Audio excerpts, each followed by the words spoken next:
রব হচ্ছে আমাদের দুইজন। এবার প্রশ্ন হতে পারে, মৌলভী সাহেব আমরা তো এতদিন শুনে আসলাম যে আমাদের রব হচ্ছে একজন, আজকে আবার দুজন কিভাবে হয়ে গেল? জি, আমাদের রব হচ্ছে দুজন। একজন হচ্ছে হাকিকি রব।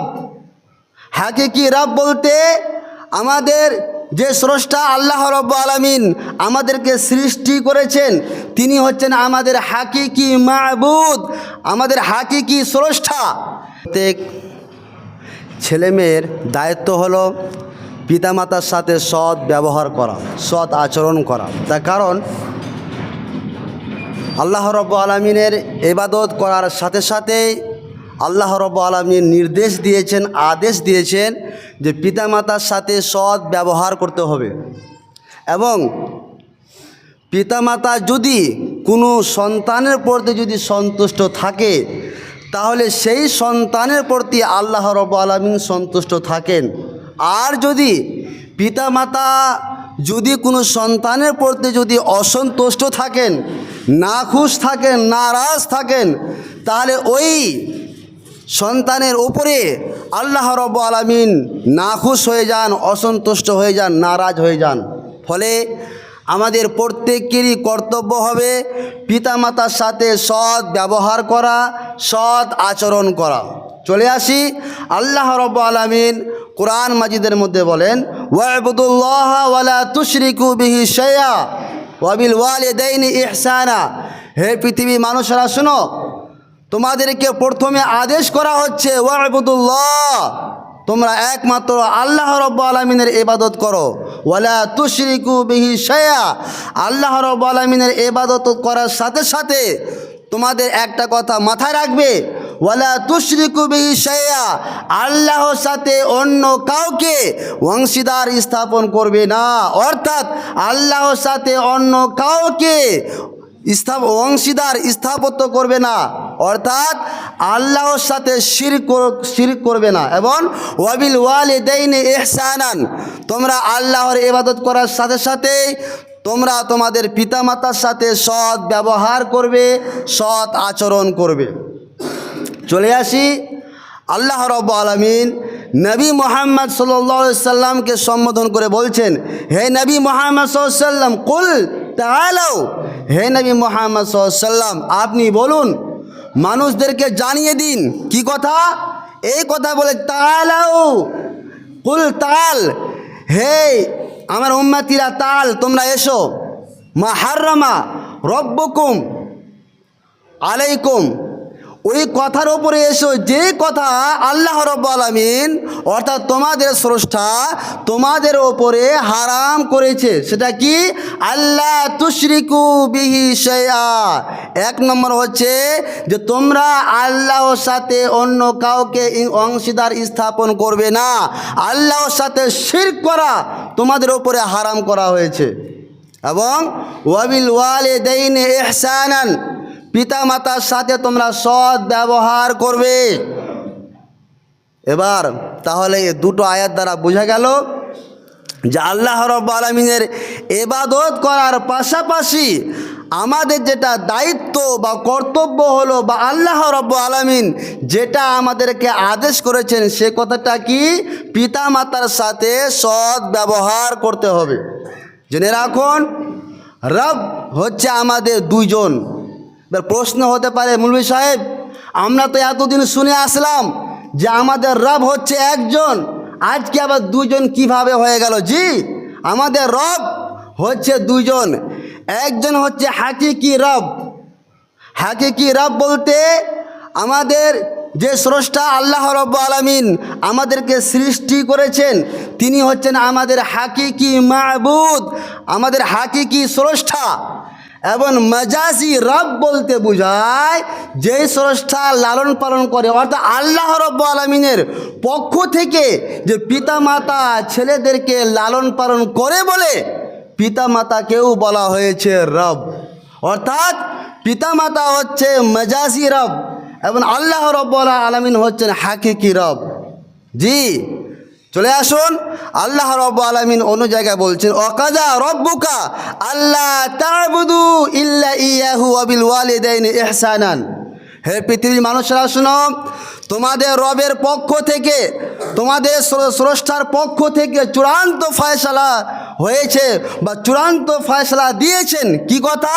আল্লাহ তা'বুদু, যে তোমরা একমাত্র আল্লাহ রাব্বুল আলামিনের ইবাদত করো।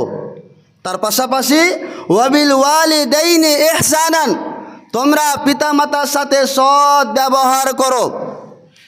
ওয়াকাদা রব্বুকা আল্লা তা'বুদু ইল্লা ইয়াহু ওয়া বিল ওয়ালিদাইন ইহসানান, এবং ইম্মা ইয়াবলুগান্না ইনদাকাল কিবারি আও আহাদাহুমা আও কিলাহুমা ফালা তাকুল লাহুমা উফফিন ওয়ালা তানহারহুমা, এবং তোমাদের পিতামাতার মধ্যে দুজনে অথবা তাদের দুজনের মধ্যে একজন যখন বার্ধক্যে পৌঁছাবে তখন খবরদার ফালা তাকুল লাহুমা উফফিন, ওই পিতামাতাকে খবরদার উফ কথাটা বলিও না। জি, জোর গলায় তো বলা দূরের কথা, কোনো বিষয়ে নিয়ে হোক, যখনই তোমাদের পিতামাতা অথবা দুজনের মধ্যে একজন বা দুজনেই বার্ধক্যে পৌঁছাবে তখনই তোমরা কি করবে? ফালা তাকুল লাহুমা উফফিন, ওই বাবাকে ওই মাকে কখনোই তোমরা উফ বলে কথাটা বলিও না। যে এটা আমাদের কখনো হয় দেখবেন, যখনই বাবা মা বা যে কেউ মানুষ যখন বয়স্ক হয়ে যায়, যখনই মা কোনো বয়স্কা হয়ে যায় তখন তাদের যেটা মিজাজ, এখন যেটা আমার মিজাজ আপনার মিজাজ রয়েছে, তখন কিন্তু মিজাজ পাল্টে যায়। তখন অল্প কথাতেই মানে চঞ্চল আকারে হয়ে যায়, কোনো কথা বললেই মানে উলট পালট বলে। তো সেই সময়ে বিশেষ করে আল্লাহ রাব্বুল আলামিন বলছেন, সেই সময়ে বিশেষ করে তোমরা ফালা তাকুল লাহুমা উফফিন, উফ বলে শব্দটা তোমরা বলিও না। এটা কখনো হয়? এখন সাপোজ উদাহরণস্বরূপ ধরে নেন যে আপনি যখন ছোট ছিলেন, তো ছোটকালীন আপনার বাবা আপনাকে কোনো কাজ করতে যখন বলতো যে এই কাজটা করো বা আদেশ করতো, তো আপনি তখন শুনতেন বা আর কিছু, কিন্তু ওই বাবা মা কে আপনি যখন কোনো কথা জিজ্ঞেস করেছেন এটা কি, বা পাখিটার বিষয় যেন আপনি বলেছেন যে এটা কি আব্বু, তখন আপনার বাবা একবার নয়, দুইবার নয়, তিনবার নয়, আপনি যতবার জিজ্ঞেস করেছেন ততবারই বলেছে বেটা ওটা পাখি, আব্বু এটা কি, বেটা ওটা পাখি, আব্বু এটা কি, বেটা ওটা পাখি। তো আপনি যখন ছোট ছিলেন সেই সময় আপনি একটা জিনিসকে আপনি বারবার জিজ্ঞেস করেছেন, আপনার বাবা উত্তর দিয়েছে। আর ওই বাবা যখন আপনার বয়স্ক হয়ে গেল, তার যখন সে বয়সে উপনীত হয়ে গেল, বার্ধক্য বয়সে যখন পৌঁছে গেল, তখন কিন্তু আর ওটা তার মেন্টালিটি থাকে না, এই পাখিটা কি, তখন তার চোখ আবজা হয়ে যায়। সেই সময়ে যখন আপনাকে যখন আপনার বাবা জিজ্ঞেস করে বেটা কে এসেছে রে বেটা, দেখা গেল সাপোজ আপনার মামাতো ভাই এসেছে, এবার আপনাকে জিজ্ঞেস করছে বেটা এটা কে, তখন আপনি একবার বললেন এটা মামাতো ভাই, আবার জিজ্ঞেস করছে এটা কে রে বেটা, আমি চিনতে পারি না, এটা হয় সাপোজ, তখন আপনি ছাড়ো তো দেখি। এই যে ধমক দিয়ে কথা বলা, ওই তোমাকে বলছি না, বলতে হবে না, চুপ করো, মনে রাখবেন ফালা তাকুল লাহুমা উফফিন, উফ বলে শব্দটা বলবে না। ওয়ালা তানহারহুমা, ওই বাবা মাকে ধমক দিয়ে কথা বলা যাবে না। ওয়ালা তানহারহুমা ওয়া কুল লাহুমা কাওলান কারীমা, এবং পিতামাতার সাথে সদা সর্বদা নম্রভাবে, ভদ্রভাবে, সহানুভূতিশীলভাবে কথা বলবে।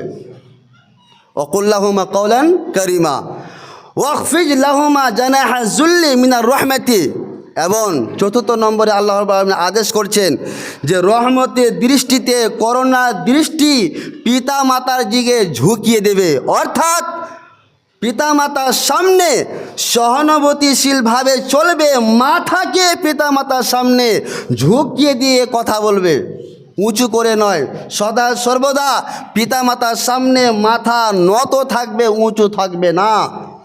পঞ্চম নম্বরে হচ্ছে আল্লাহ রাব্বুল আদেশ করছেন ওয়াকুর রব্বির হামহুমা কামা রব্বায়ানি সাগীরা, হে নবী মুহাম্মদ সাল্লাল্লাহু আলাইহি ওয়াসাল্লাম আপনি বলুন অথবা আপনি মানুষদেরকে জানিয়ে দিন এই বলে যে ওয়াকুর রব্বির হামহুমা, যে আপনি বলুন, অথবা মানুষেরা যেন এটা বলে যে হে আমাদের স্রষ্টা রব্বির হামহুমা কামা রব্বায়ানি সগীরা, হে আমাদের স্রষ্টা তুমি আমাদের এই বাবা মাকে লালন পালন করো, যেরকম এই বাবা মা আমাকে যখন আমি ছোট ছিলাম তখন যেরকম আমাকে রহমতের নজরে লালন পালন করেছিল, ঠিক সেই রকমই এখন আল্লাহ রাব্বুল আলামিন তুমি আমার এই বাবা মাকে তোমার রহমতের আসনে রেখে লালন পালন করো। এই দোয়াটা